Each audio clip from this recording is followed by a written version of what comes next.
Dayne supposed to be? Go away. This is no place for kids. You're crazy, mister. This is the best house on the street. Yeah, it's Senator Johnson's house. This is Senator Johnson's house, no? We know him as Bob. He gives out full size.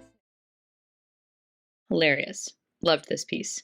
It started out slightly unnerving, where we're wondering what is going on. And I think they did a really good job at building the tension and then immediately slicing through it and making fun of it. I thought the performances were great. The kids were spot on. Everybody was living in the same world. So it made for such a contrast to this suicide bomber who didn't quite get the job done. And yeah, a lovely innocence to battle the darkness as well. And I think it really used the format perfectly. There was no wasted time. I really love the aerial view being the first shot. I think that just looked very visually cool. And then I love the shots from the bushes and behind the house to kind of make it seem like he was up to no good, which he was.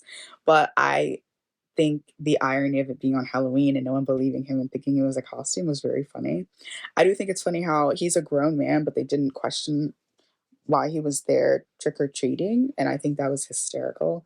The kids were hysterical. Everyone just kind of like pushing him to the side and being like, yeah, sure, you look like a suicide bomber. That looks so real. Wow. Like, I think that was really funny.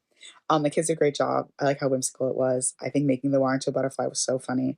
And then by the end, him joining them in their Halloween trees, I thought that was great.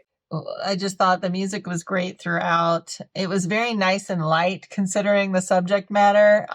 Just made me laugh out loud many times when, right off the bat, when he got out of the Uber and he says one-way trip. Of course, we don't know what that means yet, but it's funny thinking back when you get to the point of it and you know what's happening.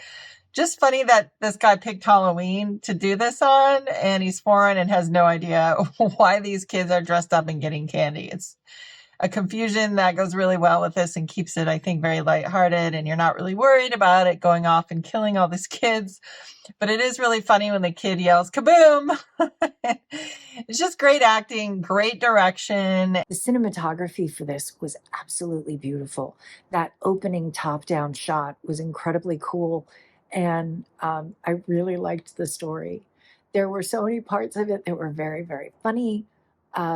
Great job with having it end the way that it ended.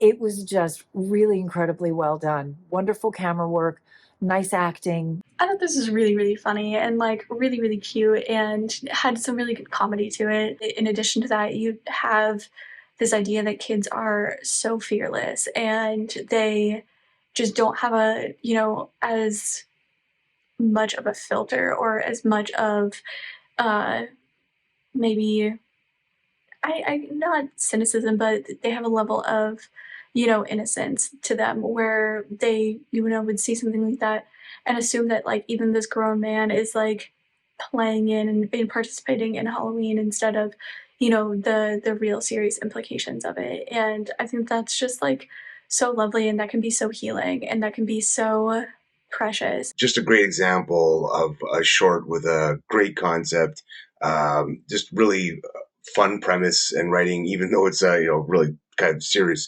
dire topic. But that's the beauty of it, towing the line between those two things, still finding the comedy in a what would otherwise be super dramatic, suspenseful moment.